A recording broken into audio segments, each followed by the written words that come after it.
ഏവർക്കും എൽസീസ് കിച്ചണിലേക്ക് സ്വാഗതം. ഇന്ന് നമ്മളൊരു ചമ്മന്തിപ്പൊടിയാണ് ചെയ്യാൻ പോകുന്നത്. 6 തേങ്ങ തിരിഞ്ഞ് വെച്ചിട്ടുണ്ട്. അതിൽ 30 വറ്റൽമുളക് മുറിച്ച് വെച്ചത് ഇടുകയാണ്.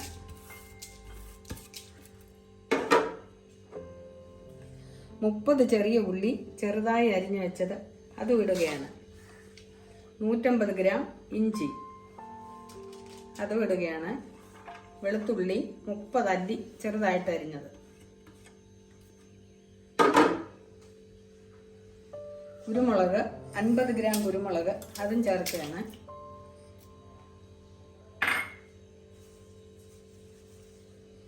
ഇനി നമ്മൾ ഇടുന്നത് കരിവേപ്പിലയാണ്.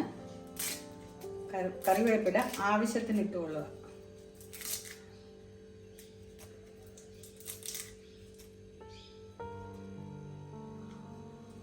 ഇനി സ്റ്റൗ കത്തിക്കാൻ പോവുകയാണ്. പാത്രം വെച്ചു. ഇനി നമ്മൾ കൈ വിടാതെ കുറേ നേരം ഇളക്കണം.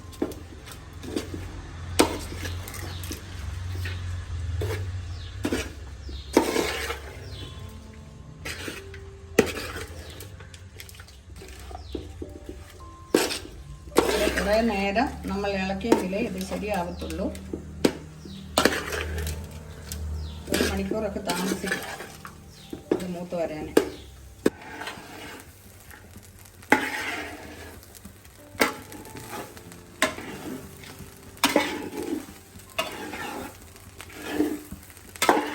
തേങ്ങ ചുവന്ന് വരുന്നുണ്ട്, ഇളക്കി കൊടുക്കാം.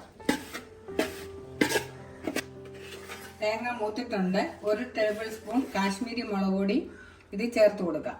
ഒരു കളറിന് മാത്രമാണ് അതിടുന്നത്. പിന്നെ നമുക്ക് നല്ല ഒരു ചെറുനാരങ്ങയുടെ അത്രയും പുളി ഇടുകയാണ്. അത് നുള്ളി വെച്ചിടണം.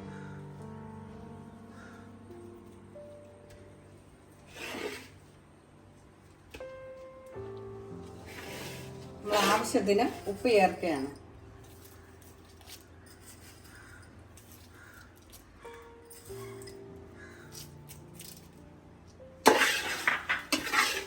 ചേർത്തിട്ട് ഇനി നല്ലവണ്ണം നമ്മൾ ഇളക്കുകയാണ്.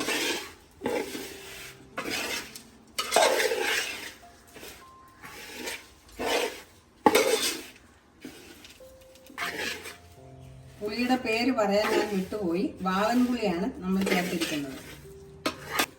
നമ്മൾ ഇട്ട മുളക് പൊടി, പുളി, ഉപ്പ് എല്ലാം ഇതിൽ ചേർത്തിട്ടുണ്ട്.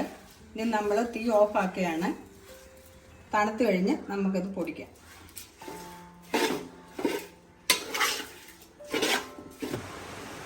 ചമ്മന്തിക്ക് വറുത്ത് വെച്ച തേങ്ങ നല്ലവണ്ണം തണുത്തിട്ടുണ്ട്.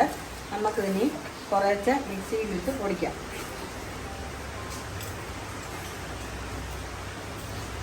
ഇനി ഇത് പൊടിച്ച് വെച്ചിട്ട് കാണിക്കാം. നമ്മുടെ ചമ്മന്തി പൊടിച്ച് റെഡി ആയിട്ടുണ്ട്.